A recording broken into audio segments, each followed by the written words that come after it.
Boa noite, pessoal. Vamos para mais uma aula de trabalho e relações especiais de trabalho. Hoje vamos falar então de estabilidade e garantia no emprego. Tá?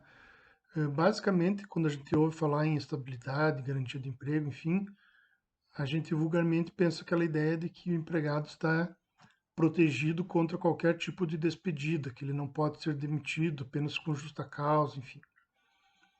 Não estaria errada essa afirmação, mas tem algumas particularidades que são interessantes a gente rever. A gente vê, para que fique tudo muito bem esclarecido. Pois bem, garantir um emprego é um direito fundamental conferido ao empregado que protege a sua relação empregatícia contra a dispensa arbitrária ou sem justa causa, apurada em processo administrativo ou em defesa do empregador em ação proposta pelo empregado. Esse é o conceito de garantia no emprego. Direito fundamental conferido ao empregado que protege a sua relação empregatícia contra a dispensa arbitrária ou sem justa causa, apurada em processo administrativo ou em defesa do empregador em ação proposta pelo empregado. Já a estabilidade, ela visa a manutenção da relação empregatícia, protegendo-a contra a vontade do empregador, salvo nos casos de falta grave cometida pelo empregado e apurada em inquérito judicial ajuizado pelo empregador, ou ainda na hipótese de força maior comprovada. Aí nós temos dois tipos de estabilidade, a estabilidade definitiva e a estabilidade provisória. A estabilidade definitiva, também chamada de estabilidade decenal, é aquela que raramente se vê hoje, porque ela é uma estabilidade que está prevista na CLT, mas não foi recepcionada pela Constituição Federal de 88, ou seja, somente aqueles que já tinham preenchido os requisitos para ela ser efetivada é que tem direito a esse benefício. Como é que funciona essa estabilidade decenal? O empregado que contasse com 10 ou mais anos de trabalho na empresa adquiria estabilidade, não poderia ser demitido a não ser por justa causa. Acontece que houve uma mudança na legislação e foi criado o Fundo de Garantia por Tempo de Serviço. O Fundo de Garantia por Tempo de Serviço ele substituiu a estabilidade decenal. Assim, o que acontece? Durante muitos anos, até 88, quando a Constituição Federal entrou em vigor, os empregados tinham que optar pelo regime da FGTS ou pelo regime da estabilidade. Quem optasse pelo regime da estabilidade ficava sujeito a essa situação. Completou 10 anos de trabalho na empresa, adquiria estabilidade e não poderia ser demitido. Tá? Então, empregado não optante pelo regime da FGTS com 10 ou mais anos de serviço na mesma empresa. E a estabilidade provisória é aquela que nós conhecemos para os dirigentes sindicais, para o empregado gestante, para o empregado acidentado, para o cipeiro, entre outros. Tá? E aí tem um outro conceito de estabilidade aqui que eu anotei para passar para vocês, que diz assim: é o direito que o empregado tem de permanecer no emprego, mesmo contra a vontade do empregador, salvo quando existir grave motivo que justifique a sua dispensa, que torne incompatível sua permanência ou no caso de força maior devidamente comprovada. Então, essa estabilidade decenal que eu falava antes, ela diz o seguinte: o empregado que completasse 10 anos de serviço prestado ao mesmo empregador e que não tivesse feito opção pelo FGTS, nem fosse exercendo de cargo de diretoria, gerência ou de outros de confiança imediata do empregador, adquiria o direito à estabilidade. Tá? Essa estabilidade, então, é a estabilidade decenal. O empregado completava 10 anos de serviço na empresa, ele adquiria estabilidade e não poderia ser demitido a não ser por justa causa. De 88 para cá, se mudou a regra, foi criado o FGTS como regime único, tá? E aí, a partir de 88, todos os empregados têm apenas o direito ao FGTS, que é o Fundo de Garantia por Tempo de Serviço, que nós vamos estudar daqui a pouco, mais adiante. Tá?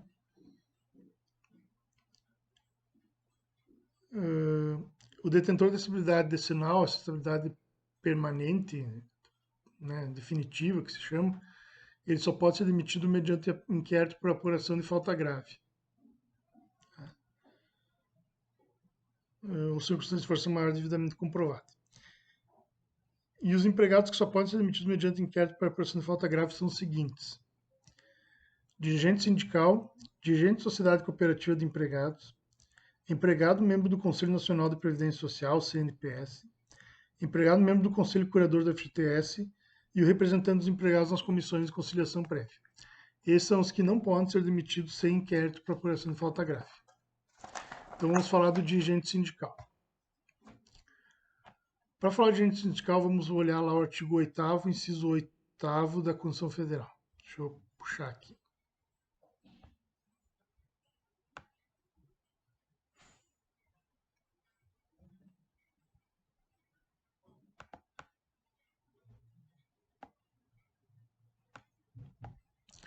É livre associação profissional sindical observado o seguinte, inciso 8º. É vedada a dispensa do empregado sindicalizado a partir do registro da candidatura a cargo de direção ou representação sindical e, se eleito, ainda que suplente, até um ano após o final do mandato, salvo se cometer falta grave nos termos da lei.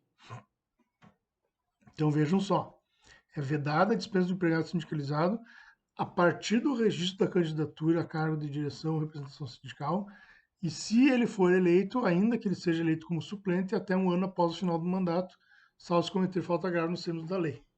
Esse é o artigo 8º, inciso 8º da Constituição Federal. E a CLT, no seu artigo 543, vamos achar ele aqui.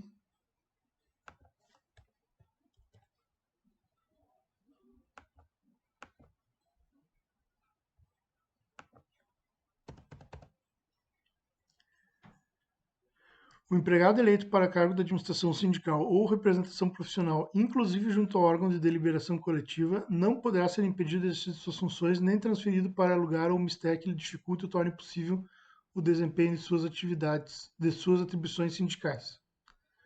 Parágrafo 3º. Fica vedada a dispensa do empregado sindicalizado ou associado a partir do momento do registro de sua candidatura a cargo de direção ou de representação de entidade sindical ou da associação profissional até um ano após o final do mandato, caso seja eleito, inclusive como suplente, salvo se cometer falta grave devidamente apurada nos termos desta consolidação. E aí lá no parágrafo 5º nós temos o seguinte: para os fins desse artigo, a entidade sindical comunicará por escrito à empresa, dentro de 24 horas, o dia e a hora do registro da candidatura do seu empregado, e em igual prazo sua eleição e posse, fornecendo outro sim a este comprovante no mesmo sentido. O Ministério do Trabalho e Previdência Social fará no mesmo prazo comunicação no caso da designação definida no final do parágrafo 4º. Vejamos então. O candidato à entidade sindical, a partir do registro da candidatura, ele adquire a estabilidade. E se ele for eleito, até um ano após o prazo do seu mandato, ele não pode ser demitido, ele tem estabilidade. Tá? Para fins disso, é necessário que haja comunicação da entidade sindical à empresa, comunicando que aquele empregado teve sua candidatura registrada e, posteriormente, comunicando se for eleito, para que essa estabilidade tenha efetividade. Nós vamos dar uma olhada na súmula 197 da STF, que eu anotei aqui, que são relevantes para a gente dar uma olhada. Súmula, vamos abrir aqui, 197. O empregado com representação sindical só pode ser despedido mediante inquérito em que se apure falta grave. Ou seja, o representante da entidade sindical ele só vai poder ser demitido se houver cometido falta grave e essa falta grave for verificada no inquérito judicial. Súmula 379 do TST.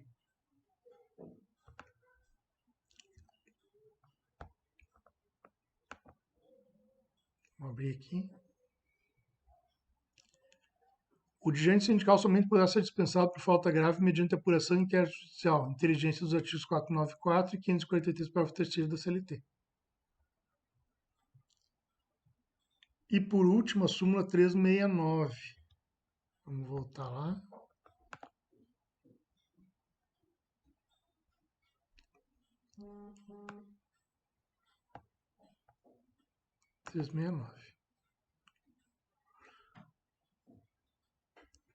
Essa súmula é importante que vocês anotem, e eu tenho ela bem gravada, porque essa súmula ela resolve algumas dúvidas, algumas questões que se colocam em relação a essa estabilidade do dirigente sindical, trazendo algumas regras importantes.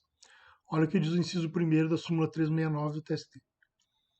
É assegurada a estabilidade provisória ao empregado dirigente sindical, ainda que a comunicação do registro da candidatura ou da eleição e da posse seja realizada fora do prazo previsto no artigo 543, parágrafo 5º da CLT, desde que a ciência do empregador por qualquer meio ocorra na vigência do contrato de trabalho.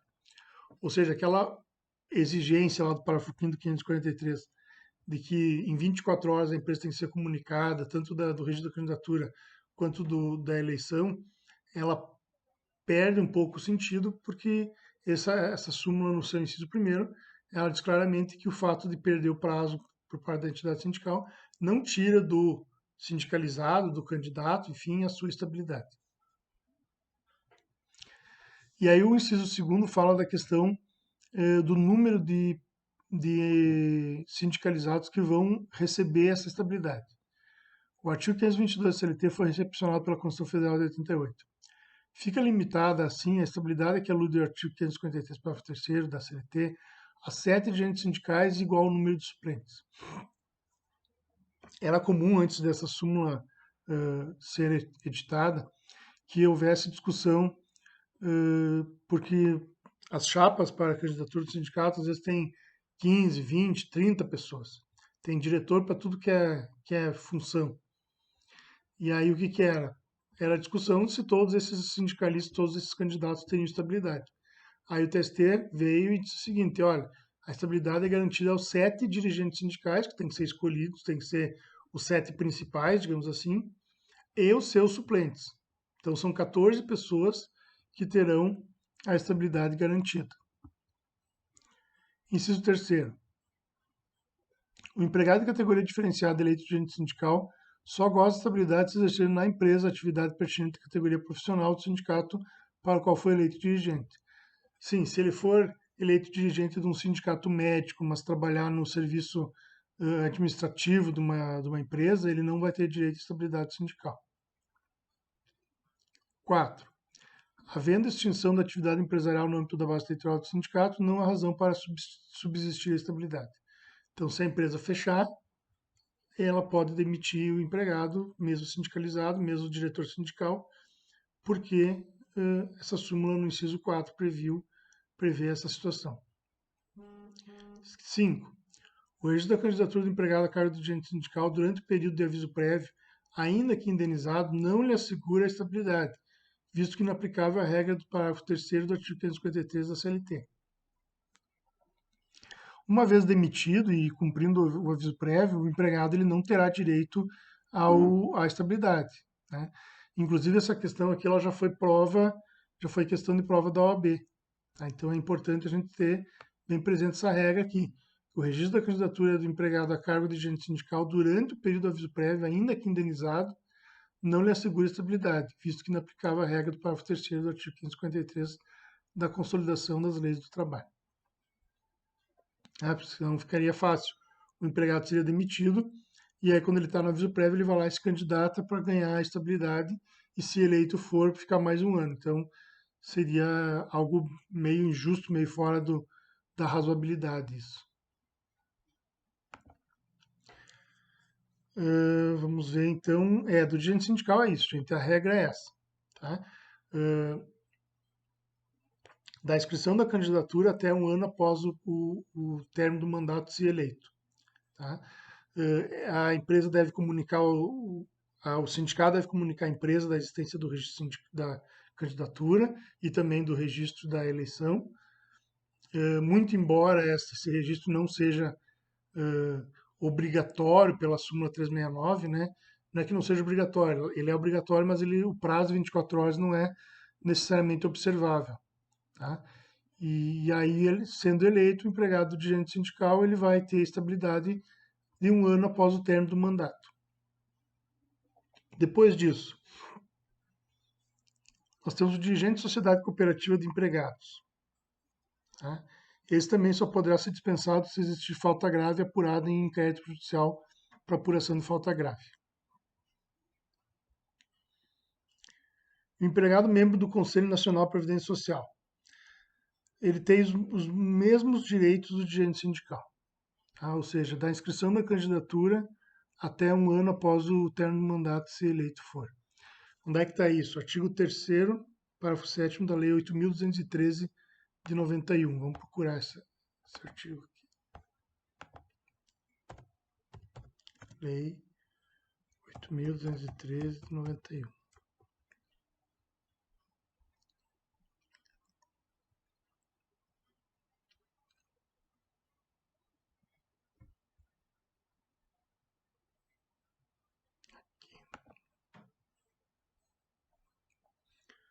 Artigo 3º.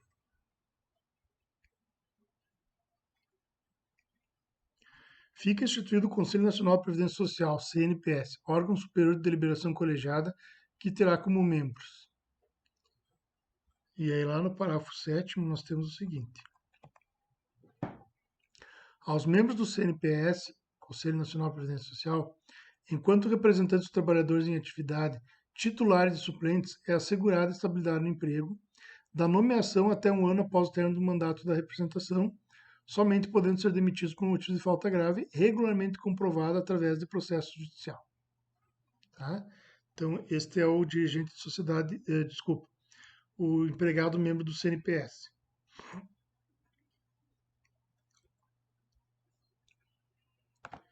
E depois nós temos o...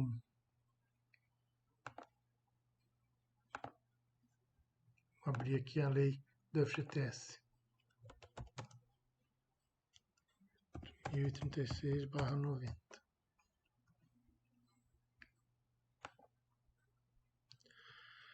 O empregado membro do Conselho Curador do FGTS ele também tem os mesmos direitos do dirigente sindical, ou seja, não pode ser demitido a partir do momento da sua inscrição, com sua eleição, enfim, até um ano após o mandato. Então, onde é que está isso? Artigo 3º, parágrafo 9º da Lei 8.036 de 90, que é a lei do FGTS. Então, vamos lá para o artigo 3º. O FGTS será regido por normas e diretrizes estabelecidas por um conselho curador, composto por representação de trabalhadores, empregadores e órgãos e entidades governamentais, na forma estabelecida pelo Poder Executivo. E o parágrafo 9º.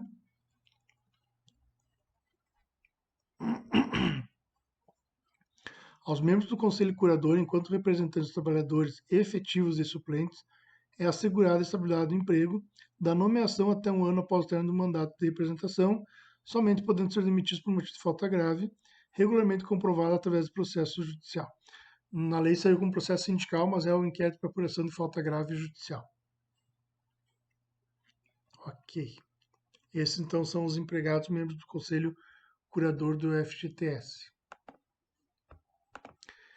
E depois disso, nós temos os representantes dos empregados nas comissões de conciliação prévia. Tá? Que, vamos lá. Artigo 625b da CLT. Vou achar aqui.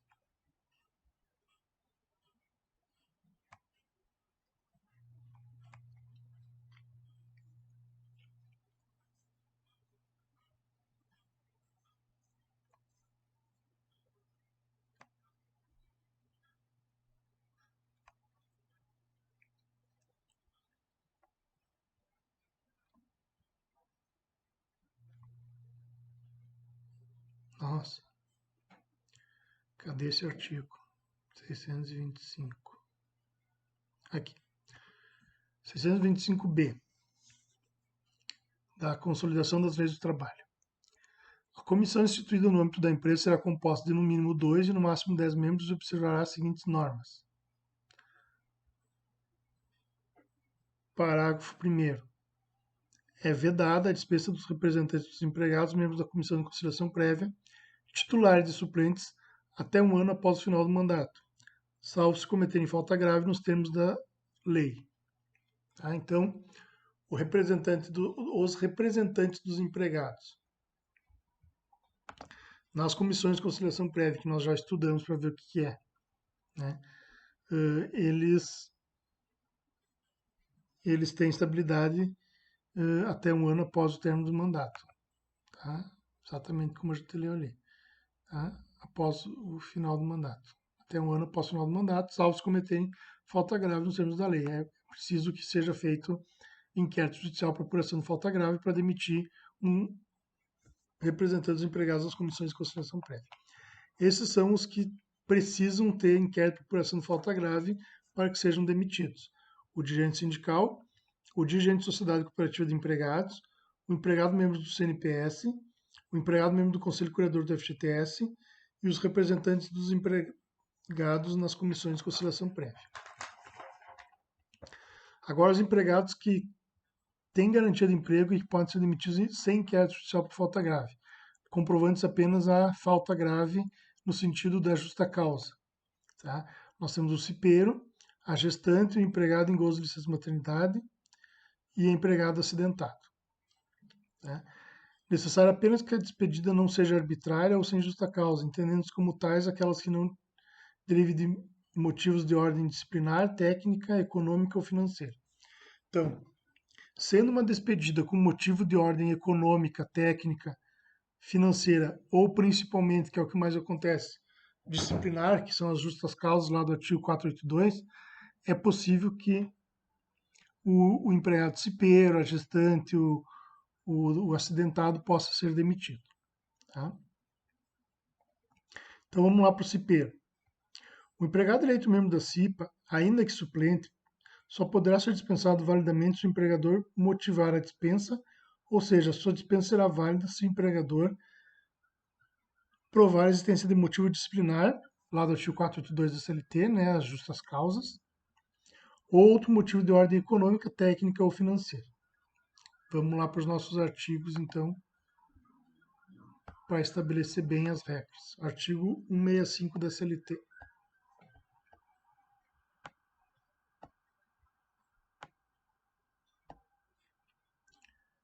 165 da CLT.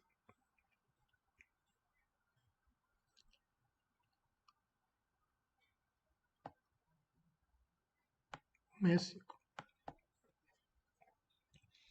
Os titulares da representação dos empregados nas CIPAs não poderão sofrer despedida arbitrária, entendendo-se como tal a que não se fundar em motivo disciplinar, técnico, econômico ou financeiro.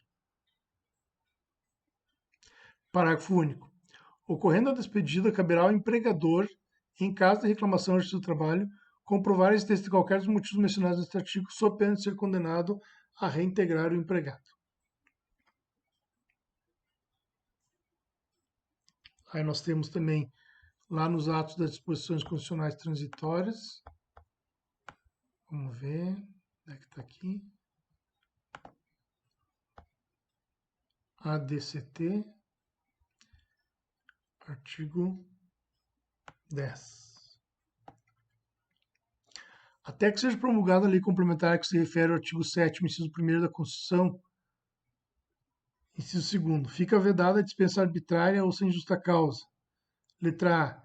Do empregado eleito para cargo de direção de comissões internas de prevenção de acidentes, desde o registro de sua candidatura até um ano após o final do seu mandato.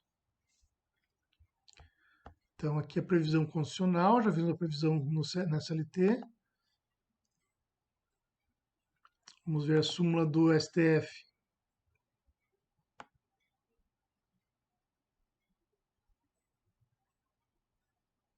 Vou achar aqui.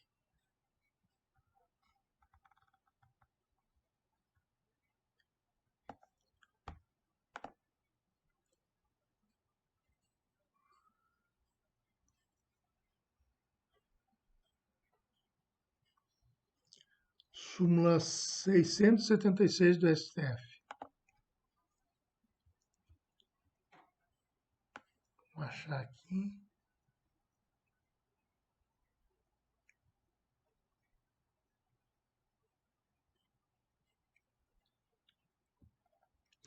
A garantia da estabilidade provisória prevista no artigo 10, inciso 2º, alineado, ato das disposições constitucionais transitórias, também se aplica ao suplente do cargo de direção de comissões internas de prevenção de acidentes. Então, o suplente também tem direito à estabilidade, o cipeiro suplente. Tá? E do TST, nós temos a súmula 339, que fala o seguinte.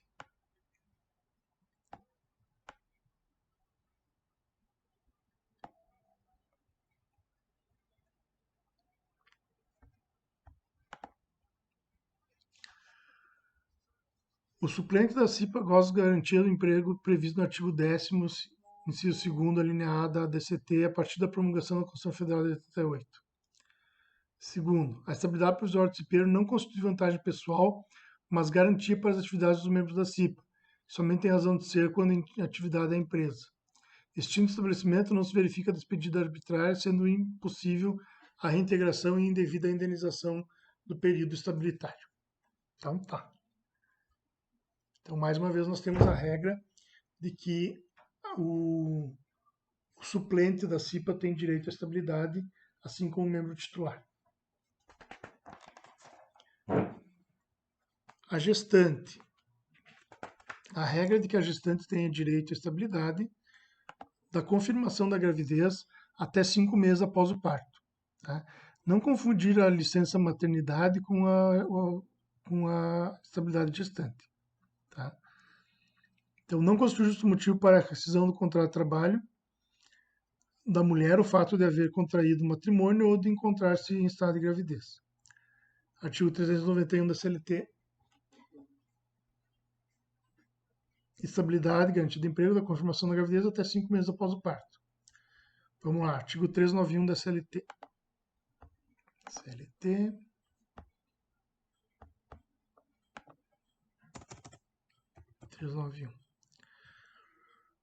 Não constitui justo motivo para a rescisão do contrato de trabalho da mulher o fato de haver contraído matrimônio ou de encontrar-se em estado de gravidez. Artigo 10 dos atos das disposições constitucionais transitórias. Até que seja promulgada a lei complementar que se refere ao artigo 7º, inciso 1º da Constituição, inciso 2º. Fica vedada a dispensa arbitrária ou sem justa causa. Letra B. Da empregada gestante desde a confirmação da gravidez até 5 meses após o parto. Tá? Essa é a regra da estabilidade gestante. E aí vamos lá para o artigo 391-A da CLT, que eu quero falar para vocês, que diz o seguinte: a confirmação do estado de gravidez advindo no curso do contrato de trabalho, ainda que durante o prazo do aviso prévio trabalhado ou indenizado, garante à empregada gestante a estabilidade provisória prevista na linha B do inciso 2 do artigo 10 do ato das disposições constitucionais transitórias. Então, ao contrário do dirigente sindical que não pode se candidatar quando em aviso prévio, a empregada gestante, se ela engravidou durante o aviso prévio, ela terá direito à estabilidade. Isso está no artigo 391-A da CLT. E para confirmar outras informações, vamos para a súmula 244. Essa súmula também é importante a gente saber. Já caiu também em prova da OAB. É importante a gente saber que ela existe e o que significa, o que ela traz de informações. Vamos achar aqui. 244. Do TST.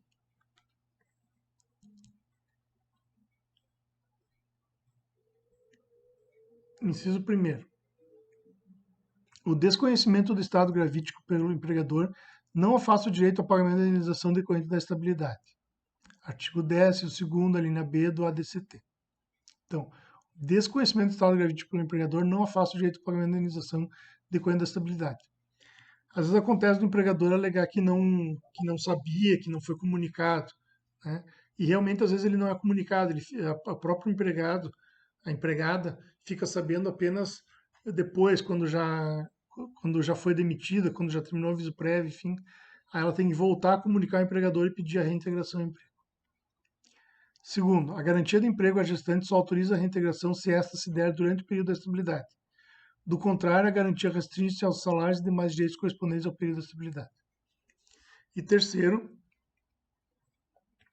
a empregada gestante tem direito à estabilidade provisória previsto no artigo 10, inciso 2º, linha B da ADCT, mesmo na hipótese da admissão mediante contrato por prazo determinado, por tempo determinado. Então, mesmo no contrato por prazo determinado de experiência ou as outras modalidades de contrato de trabalho por prazo determinado, se a empregada passa a gestar, né, ela terá direito à estabilidade e esse contrato passará a ser por prazo indeterminado. Ok, da empregada gestante é isso. E por último, vamos para o empregado acidentado. Tá? O empregado acidentado é aquele que sofre um acidente de trabalho ou uma doença laboral ou a coisa equivalente, equiparada. Tá?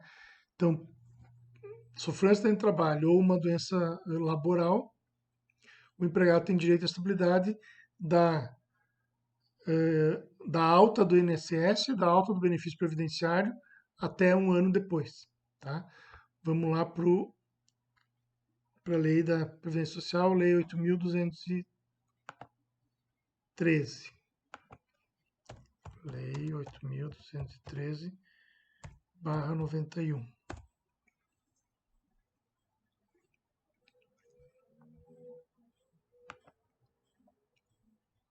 O artigo 18 fala o seguinte: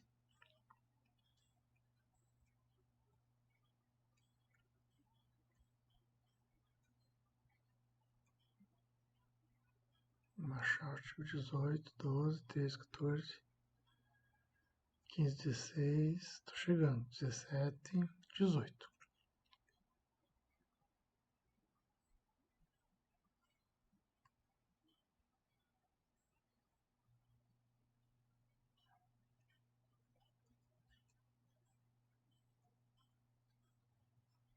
Não, não é o 18.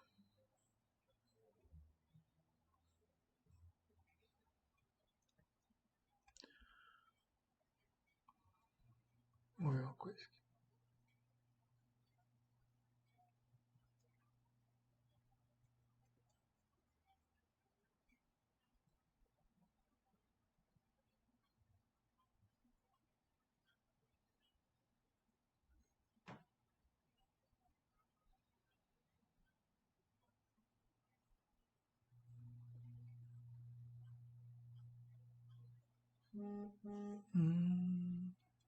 Agora deu falha aqui.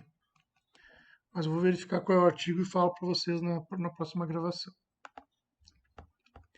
Vamos voltar aqui então para a súmula 378 do TST.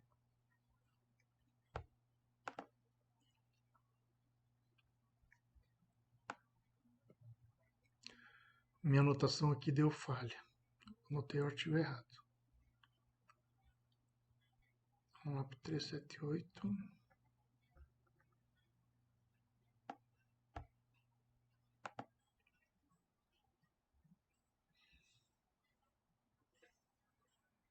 Ah, gente, achei.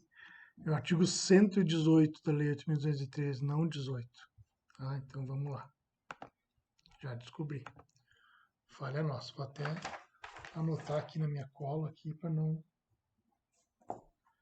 Vamos ver de novo. Lei 8.213/91.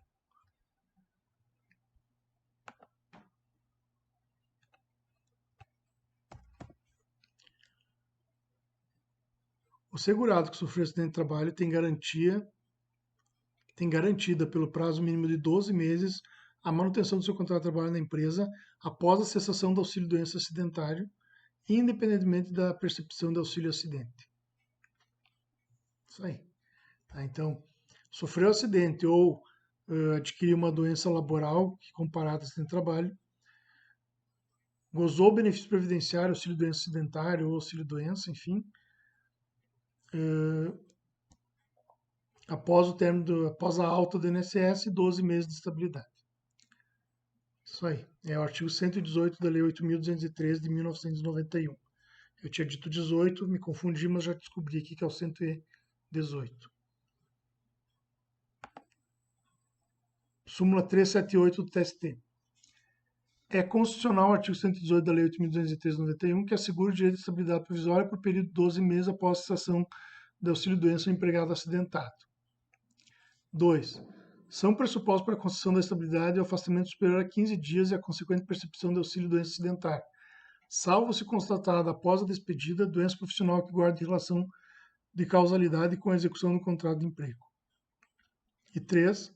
O empregado submetido ao contrato de trabalho por tempo determinado goza de garantia provisória de emprego decorrente do acidente de trabalho previsto no artigo 118 da Lei 8.213 de 91. Então, é constitucional o artigo 118 da Lei 8.213 de 91, beleza?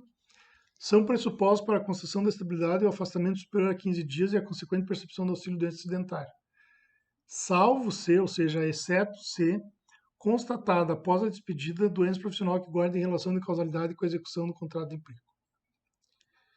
E o acidente de trabalho no decorrer do contrato a prazo determinado traz a estabilidade para o empregado, consequentemente transforma esse contrato a prazo determinado em prazo indeterminado. Quanto ao empregado acidentado, é isso, então. Vamos ver o que mais que nós temos aqui. Acho que é isso aí. A gente espera que tenham gostado. Falamos sobre estabilidade e garantia de emprego nessa nossa aula de hoje à noite. Hoje é terça-feira. Vamos para a próxima semana com mais uma atividade, com mais uma aula. Espero que tenham gostado. Tenham um bom resto de semana. Saúde e sucesso para todo mundo. Um grande abraço. Até logo.